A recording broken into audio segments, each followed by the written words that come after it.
وہ dressing mirror کے سامنے کھڑی اپنی تیاری کا جائزہ لے رہی تھی۔ وہ اس وقت گرے اور پنک کلر کی موبینشین کے شرٹ فراق کے ساتھ لائٹ پنک کلر کی ٹائٹس میں موجود تھی، اور ساتھ میں ہم رنگ دوپٹہ لیا ہوا تھا جو گردن کے گرد مفلر کی طرح لپیٹا ہوا تھا۔ اس ڈریس میں اس کی گوری رنگت مزید نکھر رہی تھی۔ بلا شبہ وہ خوبصورت اور دلکش لڑکی تھی۔ سب سے زیادہ جو چیز لوگوں کو اس کی جانب متوجہ کرتی تھی وہ تھی اس کی معصومیت۔ سرمئی آنکھوں والی لڑکی جس کی معصومیت لوگوں کا دل کھینچ لیتی تھی، وہ اپنی معصومیت اور صاف دل کی وجہ سے ہر دل عزیز تھی۔ اس نے اپنے نیچے سے کرل کیے ہوئے تھے بالوں کو سیٹ کرتے ہوئے آخری نگاہ مرر پر ڈالی، اور جب مطمئن ہوئی تو وال کلاک کی طرف دیکھا۔ وال کلاک پر نظر پڑتے ہی اس کے اوزان خطا ہو گئے۔ اس نے جلدی سے عجلت میں بیڈ پر پڑے نوٹس بیگ میں گھسائے اور اپنا سیل فون لیے تیزی سے سیڑھیوں کی اسٹیپس اترنے لگی۔ نجمہ بیگم جو ڈائننگ ٹیبل پر ناشتہ لگا رہی تھی، اسے تیزی سے لاؤنج سے گزرتے دیکھا تو بول اٹھی، ماں ہی بیٹا ناشتہ تو کر لو، لیکچر کے دوران بھوک لگ جائے گی۔ نہیں مما، پہلے ہی بہت دیر ہو گئی، ڈونٹ وری، میں وہیں کچھ کھا لوں گی، وہ عجلت میں کہتی ہوئی چلی گئی۔ کوئی حال نہیں، اس لڑکی کا کھانے پینے کا ذرا خیال نہیں رکھتی، بس فیشن کروا لو اس سے۔ نجمہ بیگم ٹیبل پر ٹی پاٹ رکھتے ہوئے بڑبڑائی۔ وہ اپنے پورشن سے نکلی اور ساتھ موجود تایا جان کے پورشن میں داخل ہو گئی۔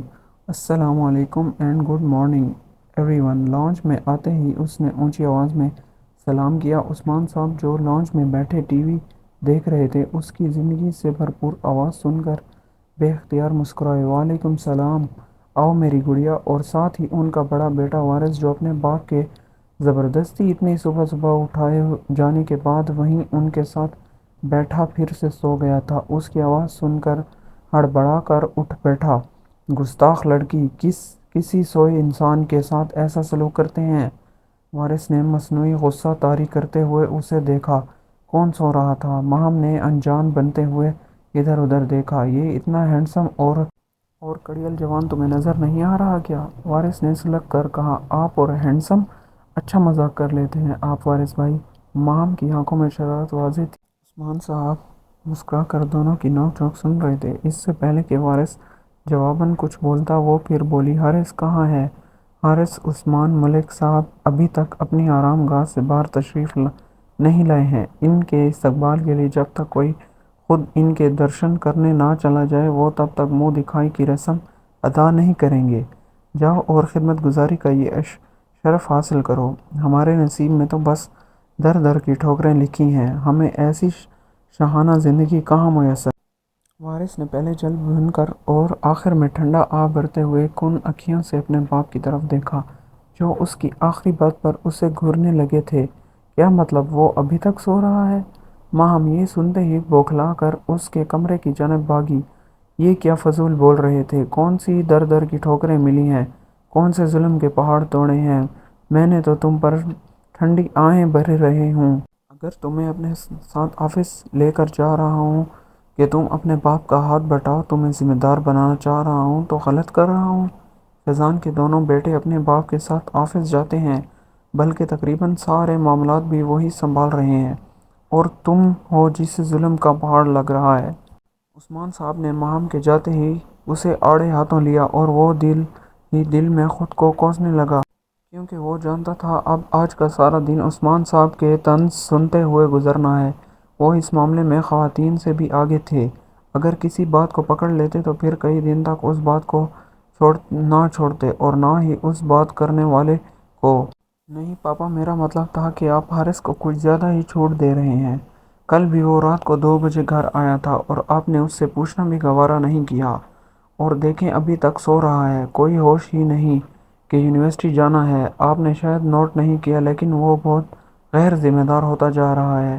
وارث نے بالآخر اپنے دل کی بات بول ہی دی، تو تم کون سا ذمہ دار ہو؟ جب تک تم سیدھے نہیں ہوگے وہ کیسے ہو سکتا ہے؟ جب وہ تمہاری دلچسپی کاروبار میں دیکھے گا تو خود بخود متوجہ ہو جائے گا، اور اسے ڈھیل دینے کی دوسری وجہ اس کی پڑھائی ہے۔ انشاءاللہ پڑھائی مکمل ہوتے ہی وہ بھی آفس جوائن کرے گا۔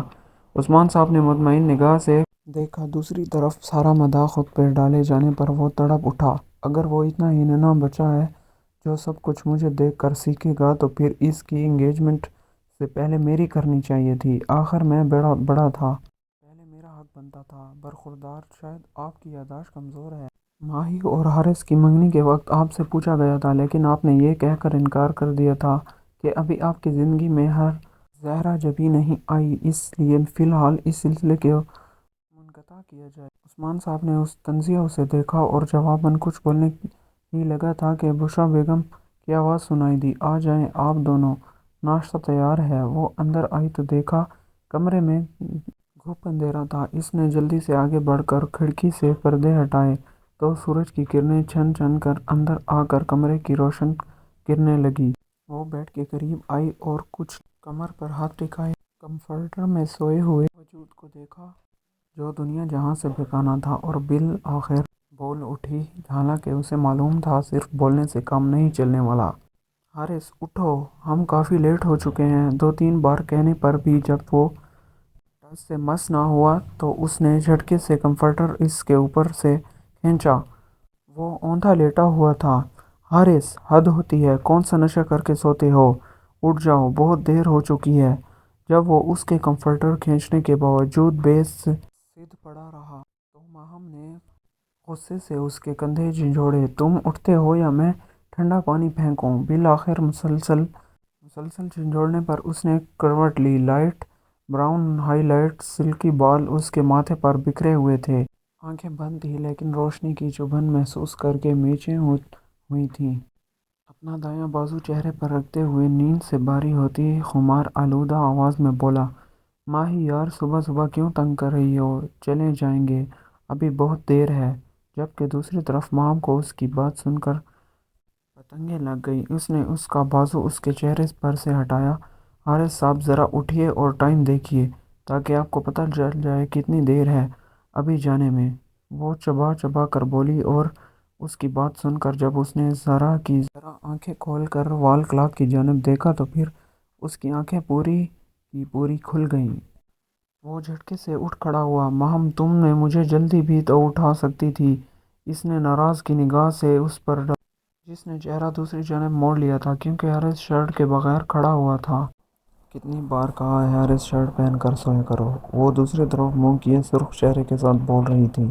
وہ ابھی اجرت میں تھا، اس لیے بنا کچھ بولے باتھ روم گھس گیا، ورنہ ایسے موقعوں پر وہ اسے تنگ کرنے سے باز نہیں آتا تھا۔ وہ وہیں صوفے پر بیٹھ کر اس کا انتظار کرنے لگی۔ کچھ دیر بعد وہ بات لے کر باہر نکلا اور ڈریسنگ ٹیبل کے سامنے کھڑا ہو کر گیلے بالوں میں برش کرنے لگا۔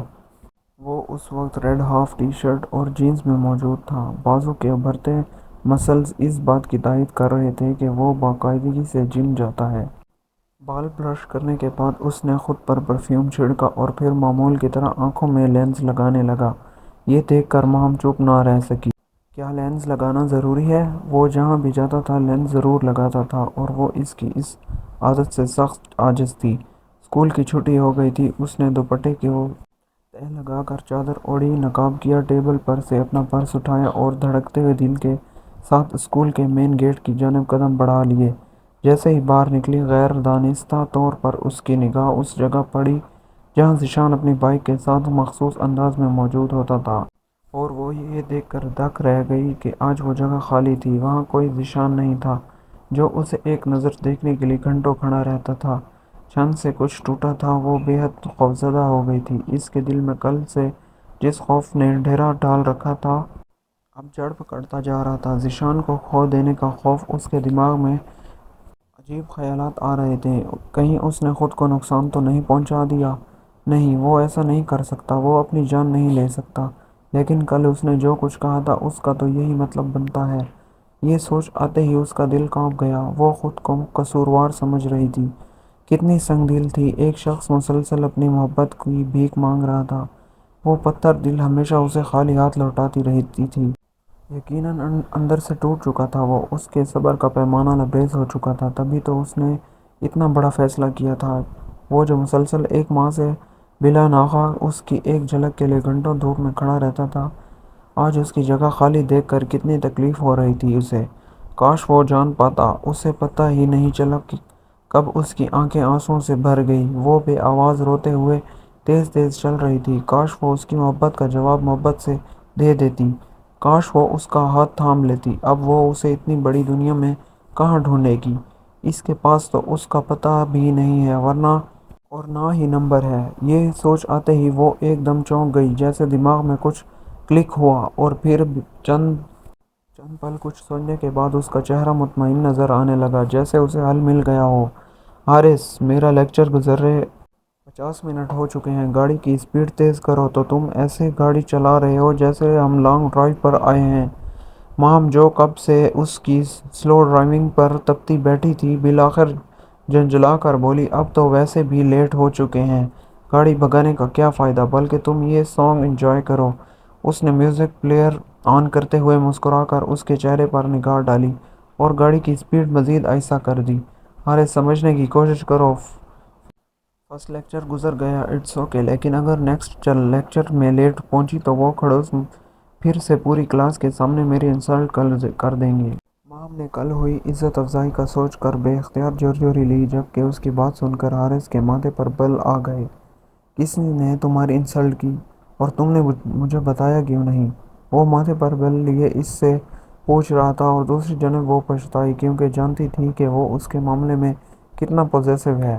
بلکہ صرف وہ ہی نہیں، دونوں گھر اس پر جان چھڑکتے تھے۔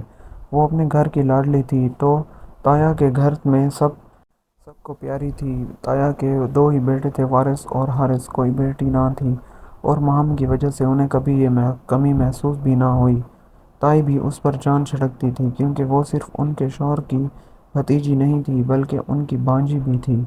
دونوں بہنیں ایک ہی گھر میں بیاہ کر آئی تھیں، اور پھر مام اور حارث کی دلچسپی ایک دوسرے میں دیکھ کر بڑوں نے ان کی انگیجمنٹ کر دی۔ پروگرام تھا کہ حارث بزنس سنبھال لے گا، جب تک مام بھی پڑھائی مکمل کر لے گی تو دونوں کی شادی کر دی جائے گی۔ اف، میں اپنے سر کی بات کر رہی ہوں، انسلٹ نہیں، میرا مطلب ڈانٹا ہے۔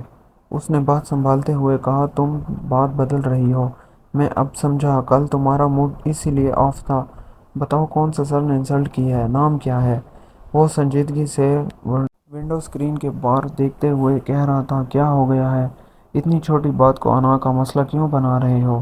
ٹیچر ہے، اگر میری غلطی پر مجھے کچھ کہہ بھی دیا تو کون سی آفت آ گئی؟ وہ غصے سے بولی۔ کبھی کبھی اسے حارث کے ایسے رویے سے گھٹن محسوس ہوتی تھی۔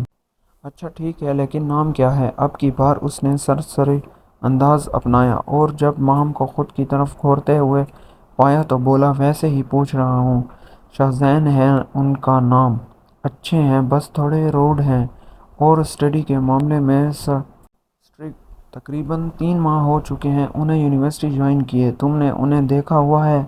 تمہارا ڈپارٹمنٹ بھی کافی دور ہے، لیکن نام تو سنا ہوگا، اس نے کہتے ہوئے آخر میں سوالیہ نظروں سے اسے دیکھا۔ پتہ نہیں، شاید دیکھا ہو، لیکن نام تو آج سنا ہے۔ اس نے کندھے اچکائے اور گاڑی یونیورسٹی کے پارکنگ ایریا میں کھڑی کر دی۔ مام جلدی سے اپنی چیزیں اٹھاتی ہوئی گاڑی سے نکل آئی۔ اوکے، اللہ حافظ، لیکچر شروع ہو چکا ہے، بوکھلا کر کہتی بھاگتی ہوئی چلی گئی، اور وہ جو حیرت سے اس کی پھیرتی دیکھ رہا تھا پیچھے سے بولا، مائی آہستہ چلو، گر جاؤ گی۔ مے آئی کم ان سر؟ وہ پھولتی ہوئی سانسوں کے ساتھ بازو لٹکائے بولی۔ اتنی دور سے بھاگ کر آنے سے اس کی سانسیں پھول گئی تھیں۔ اس نے بہت کوشش کی تھی کہ وہ شاہزین کے آنے سے پہلے کلاس تک پہنچ جائے، لیکن وہ بھی اپنے نام کا ایک تھا، پورے ٹائم پر کلاس میں موجود ہوتا تھا، اور اب تو خیر 5 منٹ گزر چکے تھے۔ 9، اس نے سنجیدگی سے کہتے ہوئے دوبارہ اپنی توجہ کلاس کی جانب مبذول کر لی۔ سر پلیز، جسٹ 5 منٹس ہی ہوئے ہیں، اس نے التجائی لہجے میں کہا۔ اگر آپ 1 منٹ لیٹ ہوتی تب بھی میرا یہی جواب ہوتا۔ اب آپ پورا لیکچر باہر کھڑی رہیں گی تاکہ آپ کو وقت کی قدر معلوم ہو سکے۔ Mind it! کلاس سے باہر کھڑا رہنا ہے، ادھر ادھر نہیں جانا۔ وہ آنکھوں میں ناگواری لیے اسے دیکھ کر بولا، اور اس میں مزید اتنا اسٹیمنا نہیں تھا کہ اس کی منت و سماجت کرے، اس لیے خاموشی سے وہاں سے ہٹ کر باہر کھڑی ہو گئی۔ تقریباً آدھے گھنٹے بعد عائشہ باہر آئی اور اس کا ہاتھ پکڑا۔ آؤ سر اسائنمنٹ لے رہے ہیں ہم چاروں کی، تمہیں بھی بلا رہے ہیں۔ دوسری جانب وہ اس کی بات سن کر اچھلی، لیکن میں نے کوئی اسائنمنٹ نہیں بنائی، یہ کام تم تینوں نے کرنا تھا، یاد ہے نا؟ ہاں، جواہریہ کے پاس ہے تمہاری اسائنمنٹ، ہم بنا چکے ہیں، ڈونٹ وری۔ وہ اسے تسلی دیتی ہوئی اندر لے آئی جہاں وہ دونوں ڈرائیورز کے ساتھ کھڑے شاہ زین کے ارد گرد موجود تھیں۔ ماہم ملک، آپ کی اسائنمنٹ؟ شاہ زین نے سوالیہ نظروں سے اسے دیکھا اور ماہم نے بالکل ویسے ہی سوالیہ نظروں سے جویریہ کی طرف دیکھا۔ جویریہ کو کچھ سمجھ نہیں آ رہا تھا کہ وہ سر کے سامنے اسائنمنٹ کیسے دے۔ ان تینوں کو ماہم سے اکیلے ملنے کا موقع ہی نہیں ملا تھا۔ جویریہ نے بوکھلاتے ہوئے اسائنمنٹ ماہم کو دی۔ یہ لو ماہم، تمہاری اسائنمنٹ۔ ماہم نے شرمندگی سے آنکھیں مینچتے ہوئے وہ اسائنمنٹ شاہ زین کی جانب بڑھائی، جو حیرت سے یہ سب دیکھ رہا تھا، اور پھر ماتھے پر بل لیے اپنا رخ ماہم کی طرف کرتے ہوئے بولا، یہ آپ کی اسائنمنٹ ان کے پاس کیا کر رہی تھی؟ سر میں نے دی تھی، اس نے گھبرا کر کہا۔ کب دی تھی؟ خواب میں؟ اس نے تنزیہ دیکھا۔ رات کے 12 بج رہے تھے۔ وہ اپنے کمرے میں لیٹی بے چینی سے کروٹیں بدل رہی تھی۔ پچھلے کچھ دنوں سے اس کا یہی حال تھا۔ 7 دن ہو گئے تھے ذیشان کو دیکھے ہوئے۔ اس دن کے بعد سے وہ نہیں آیا تھا۔ ایسا لگ رہا تھا جیسے اس کا چین اور سکون بھی اپنے ساتھ لے گیا ہو۔ وہ تو جیسے مسکرانا تک بھول گئی تھی، ہر وقت اس کے خیالوں میں گم رہتی تھی۔ جب بھی اسکول سے باہر نکلتی نظریں بے اختیار اسے ڈھونڈتی رہتی، جو نہ جانے اسے چھوڑ کر کہاں چلا گیا تھا۔ دل ہی دل میں یہ خدشہ بھی ستاتا رہتا کہ کہیں اس کی وجہ سے اس نے خود کو کوئی نقصان نہ پہنچا دیا ہو، لیکن آج برداشت کی حد ختم ہو گئی تھی۔ وہ بستر سے اٹھی اور الماری کی جانب قدم بڑھا لیے۔ الماری کھولی اور مخصوص جگہ پر پڑا ہوا اپنا پرس اٹھایا جو وہ اسکول لے کر جاتی تھی۔ پرس کی زپ کھولتے ہوئے اس کے ہاتھ کانپ رہے تھے۔ چند پل پرس میں ہاتھ گھماتی رہی جیسے کچھ ڈھونڈ رہی تھی، اور پھر اس کے ہاتھ کی حرکت رک گئی۔ شاید اسے مطلوبہ چیز مل گئی تھی۔ کپکپاتے ہوئے ہاتھوں سے اس نے وہ کارڈ نکالا جس کی بیک سائیڈ پر ذیشان کے نام کے ساتھ اس کا نمبر لکھا ہوا تھا۔ چند لمحے وہ اس کارڈ کو گھورتی رہی۔ اسے وہ دن یاد آیا جب وہ روزانہ کی طرح ذیشان کے پاس سے گزر رہی تھی اور ذیشان نے ایک دم اس سے اس کا پرس چھین لیا تھا اور خاموشی سے ایک کارڈ ڈال کر پرس یہ کہہ کر واپس کر دیا تھا، رکھ لو، کسی دن کام آئے گا۔ یہ سب اتنی تیزی سے ہوا تھا کہ وہ سمجھ ہی نہیں سکی تھی اور ہکا بکا اسے دیکھتی رہتی تھی۔ یہ سوچتے ہوئے اس کے چہرے پر مدھم سی مسکراہٹ آئی کہ صحیح تو کہا تھا اس نے، آج یہ کارڈ واقعی اس کے کام آ رہا تھا۔ لیکن ساتھ اس کے چہرے پر ایک کشمکش بھی تھی۔ کیا مجھے اسے کال کرنی چاہیے؟ اس کے دماغ نے یہ سوال کیا۔ ہاں، حالت دیکھی ہے تم نے اپنی، ان چند دنوں میں کیا حال ہو گیا ہے تمہارا۔ اگر تم نے یہ موقع بھی گنوا دیا تو پھر عمر بھر پچھتاوے کے سوا کچھ نہ رہے گا۔ ہو سکتا ہے اللہ نے تمہیں یہ موقع دیا ہو، وہ اپنی محمد کو پھر سے پانے کا۔ تمہیں اس موقع سے فائدہ اٹھانا چاہیے سدرا۔ ہو سکتا ہے وہ تمہاری راہ دیکھ رہا ہو۔ اب اسے مایوس مت کرو، اس کی آہ مت لو۔ محبت کرتا ہے وہ تم سے، اس کے دل نے اسے سمجھایا یا پھر نفس نے بہکایا؟ وہ سیل فون پکڑے کپکپاتے ہاتھوں سے ایک ہندسہ لکھ رہی تھی جب اس کا پورا جسم کانپ رہا تھا، بالکل ویسے ہی جیسے کوئی شخص پہلی دفعہ گناہ کر رہا ہوتا ہے اور اس کی روح کی اچھائی اسے کپکپانے پر مجبور کر دیتی ہے۔ بالآخر اس نے خود پر قابو پا کر وہ نمبر ڈائل کیا۔ کال جا رہی تھی اور پھر چند لمحوں بعد نیند میں ڈوبی آواز سنائی دی۔ ہیلو، کون؟ آواز سنتے ہی سدرا کو ایسا محسوس ہوا جیسے اسے نئی زندگی مل گئی ہو۔ وہ سانس روکے سیل فون کان سے لگائے کھڑی تھی۔ بھئی، جب بات نہیں کرنی تو اتنی رات کو کال کیوں کی؟ دوسری جانب سے جھنجھلاتی آواز سنائی دی۔ میں سدرا ہوں، وہ آہستگی سے کانپتی آواز میں بولی۔